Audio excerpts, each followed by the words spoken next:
Kemudian yang hadir siapa saja, ini rundown acara. Kemudian waktu atau time management. Semua. Ya, di rundown ada di situ semua. Dia mengatur waktunya.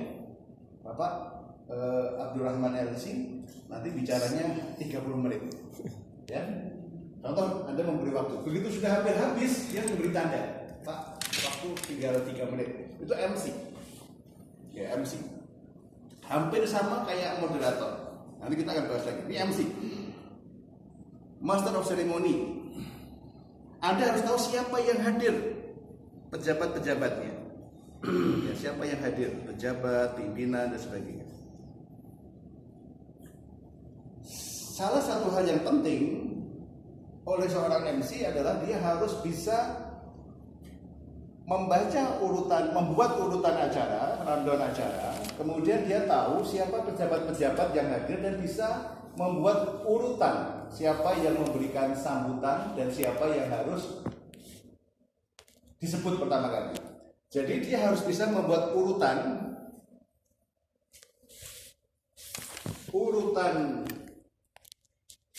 penghormatan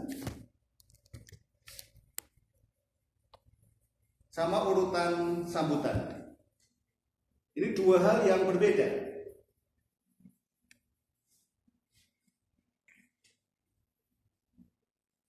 Urutan penghormatan dan urutan sambutan. Urutan penghormatan, Anda harus menyebutkan yang saya hormati Bapak Bupati dan seterusnya. Mulai dari yang paling tinggi.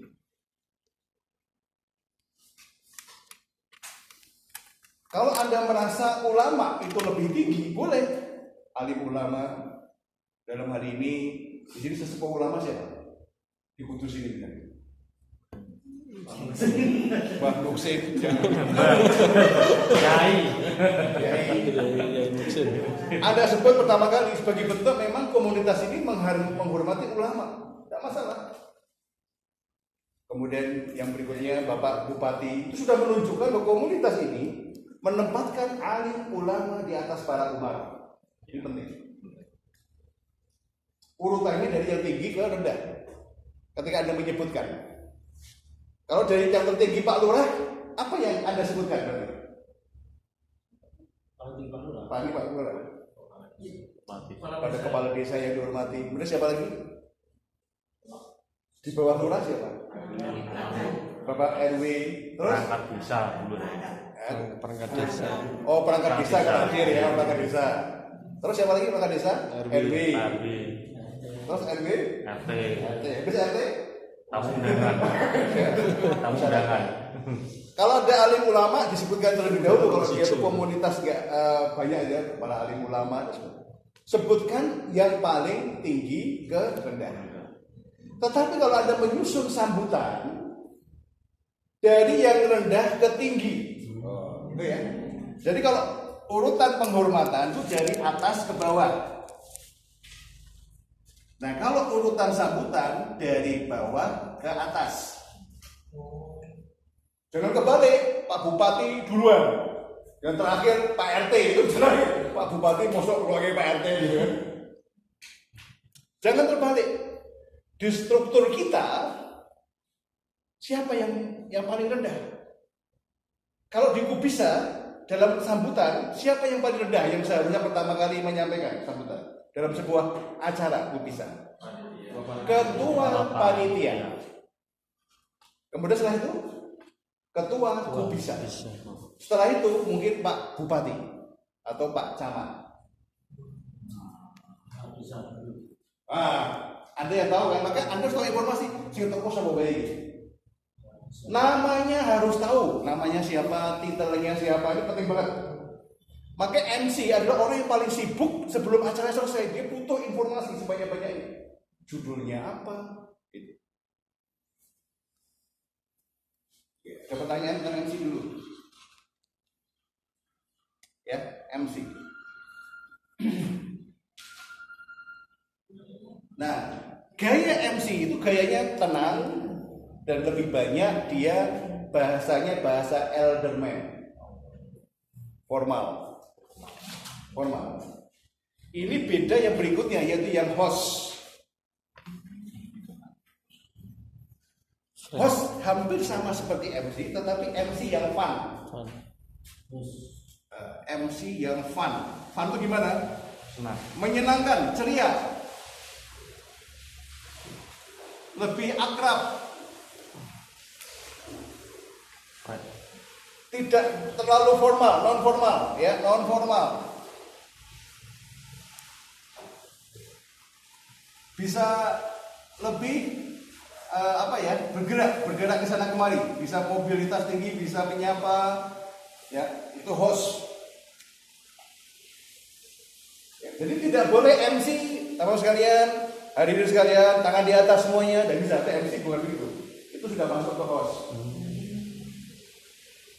Jadi kalau Pak Edi jadi host, berarti sudah suasananya akrab. Baik, baik sekalian, apa kabar hari ini semuanya? Baik, perkenalkan saya Edi Darmoyo akan membawakan acara pada acara Kubis hari ini. Terima kasih kepada yang sudah hadir. Nah, itu host. Kayak di TV itu host. Sebelum host muncul, biasanya ada MC, ada seremoni dulu kan ya. Itu dipegang seremoni MC, ada sambutan-sambutan dari direktur, kemudian dari menteri, baru presiden misalnya. Baru diserahkan pada host. Dan hari ini akan dipandu acaranya oleh Bapak Mas Muka. wah itu ya host kita lagi, maka dia tampil. Oke. Ya. Gus.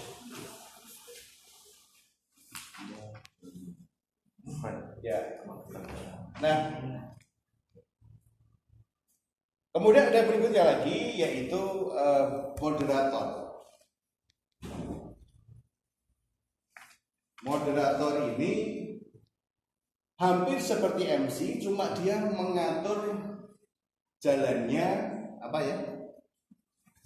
Ya, sebuah diskusi. Mengatur jalannya diskusi.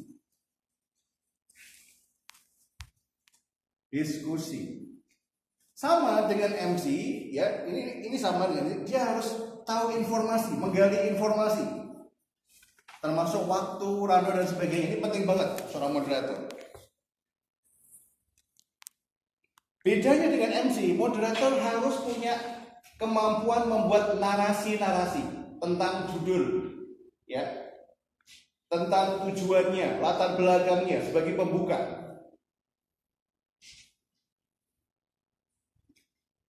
Mengapa acara ini penting? Moderator lebih kelihatan intelektual. Dia harus bisa menyamakan intelektualitasnya dengan pembicara. Ya. Kalau MC tidak perlu. Yang penting MC bisa menyampaikan dengan kalimat yang terstruktur, jelas, menarik. Gitu. Oke, moderator, MC, host, moderator. Kemudian berikutnya lagi adalah menjadi asisten. Ya, pembicara utama, ya, atau asisten speaker.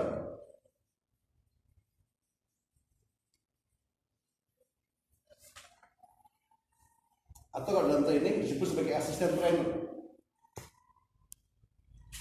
Dia bisa menjalankan fungsi sebagai seorang host, tetapi dia lebih kuat dalam hal mengatur jalannya sebuah pelatihan atau sebuah workshop. Asisten trainer, asisten speaker, asisten pelatihan. Dia mengatur jalannya tata tertib, misalnya aturan, tata tertib. Kemudian bisa menjalankan fungsi sebagai host, ya, sebagai MC juga bisa, sebagai moderator juga bisa kalau dia ada banyak pembicara. Cuman bukan moderator yang satu meja, tetapi beda waktu. Ya. Asisten trainer, ciri yang lain, seorang asisten trainer harus tahu materi pembicara itu. Dia harus bisa melakukan namanya ice breaking. Ya, ice breaking. Dia tahu urutan materi bahwa setelah ini nanti apa, ya. Dia bisa melakukan review materi, kata tertib ya, ice breaking, review materi. Review materi, mengulas materi yang tadi. Maka penting seorang asisten trainer atau asisten speaker itu tahu materi pembicara utama. Pak, boleh saya tahu materi kemana? Oh, oke. Ya, dia akhirnya bisa menyiapkan ice breaking yang tepat untuk mengkondisikan materi yang kedua, materi yang ketiga. Oke. Nah, kemudian yang paling tinggi di sini adalah speaker utama, ya, atau prime speaker. Prime, ya, pembicara utama. Ini. Dia adalah orang yang punya materi andalan. Dia punya sebuah materi yang sangat dia kuasai. Dia punya materi yang benar-benar dari A sampai Z sudah menjadi darahnya. Sudah out of the head, di luar kepala. Bukan di luar kepala kemudian hilang, bukan ya? Bukan benar-benar dia ngomong. Setiap slide dia siap menghadapi pertanyaan. Setiap slide dia bisa berimprovisasi. Setiap slide dia bisa berbicara gaya Elderman, gaya soldier, gaya wizard, gaya apa? Apa sebenarnya, Pak? Friend, satunya singer. Dia bisa. Ini kan kita belum praktek nih ya. Ini hari ini saya ingin melihat Anda tampil sebagai calon prime speaker. Gitu. Nah, ini harus Anda pahami.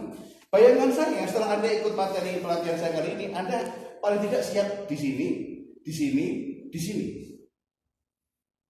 Oke ya. Tapi mungkin belum di sini. Apalagi di sini. Wes.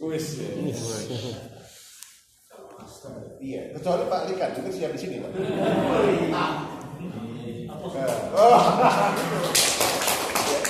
Karena pasti apa yang disampaikan sangat singkat.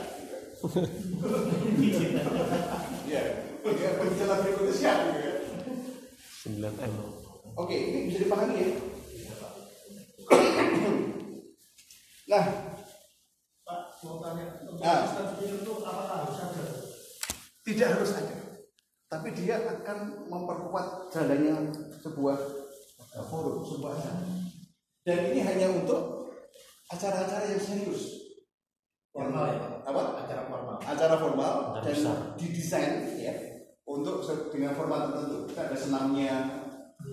Itu yang pimpin jangan prime speaker. Capek dia, bicara dia menggah-menggah. Kita masuk materi yang baru. Itu asisten, trainer. Tapi yang buat speaking.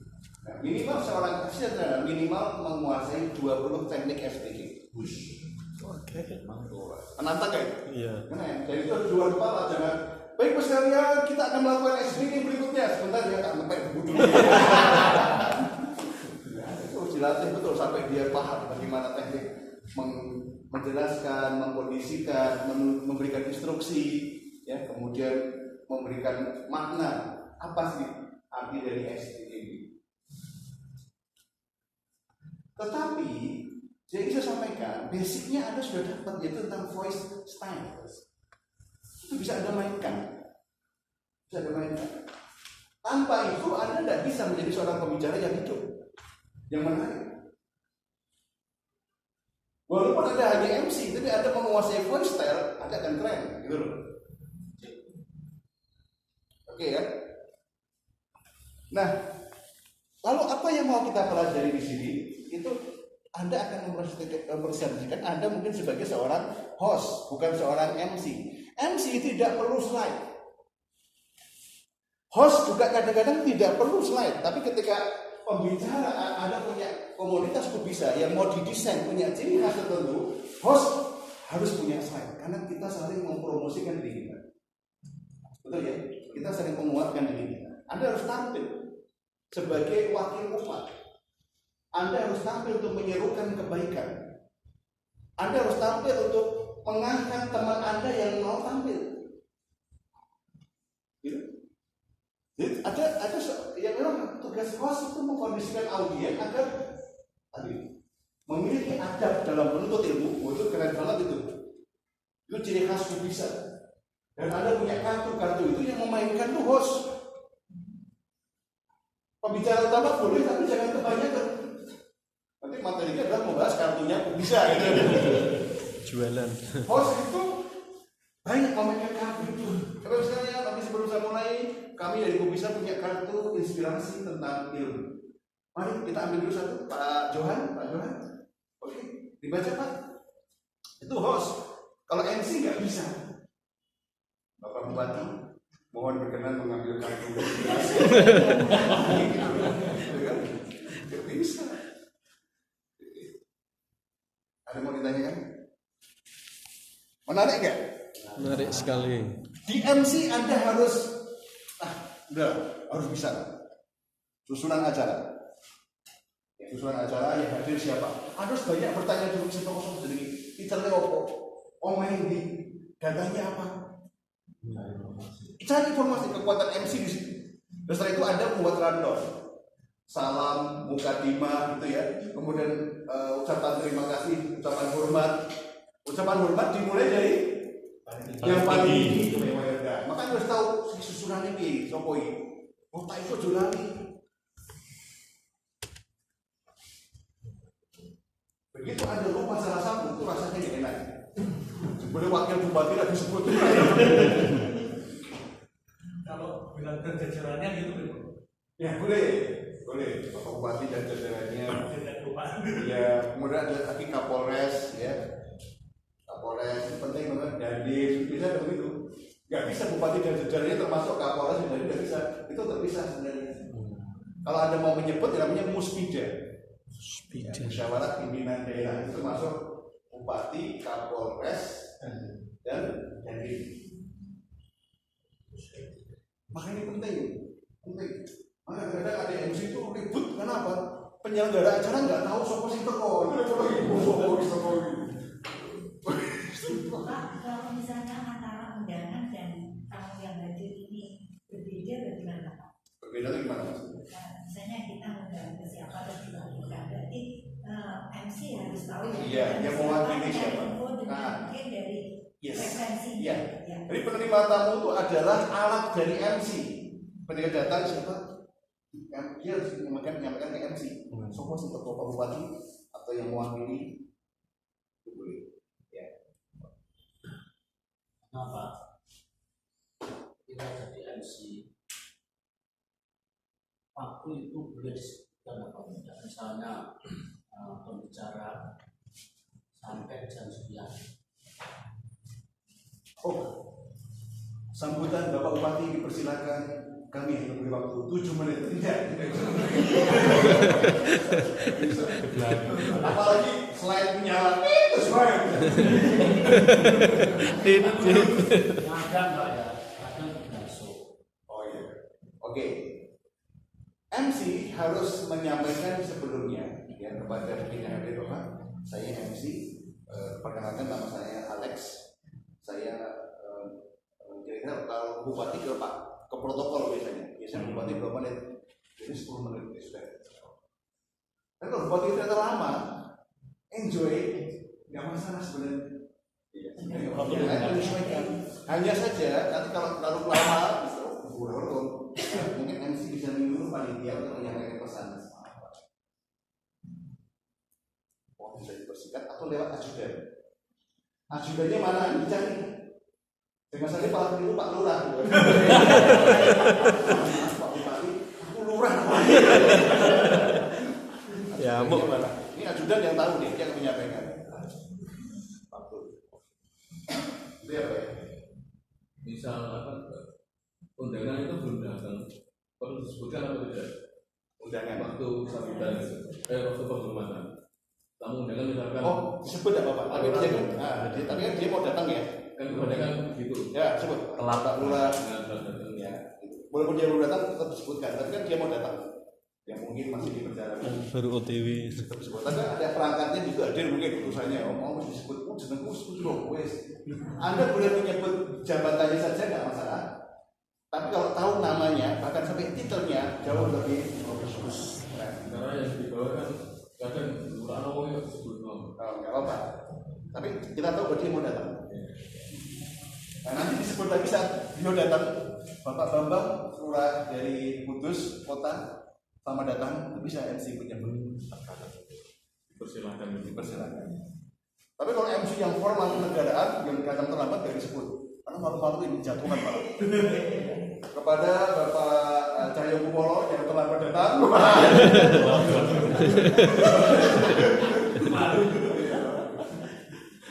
Tapi kalau acara-acara biasa tidak masalah. Kalau acaranya yang formal banget, jangan disebut, itu malah memalukan dia.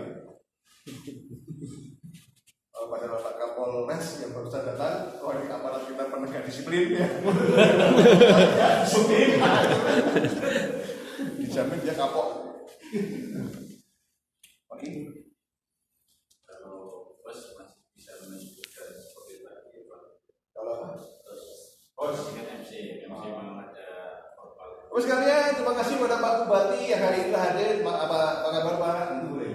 Kemudian Bapak ini itu boleh. Host Kementerian ya.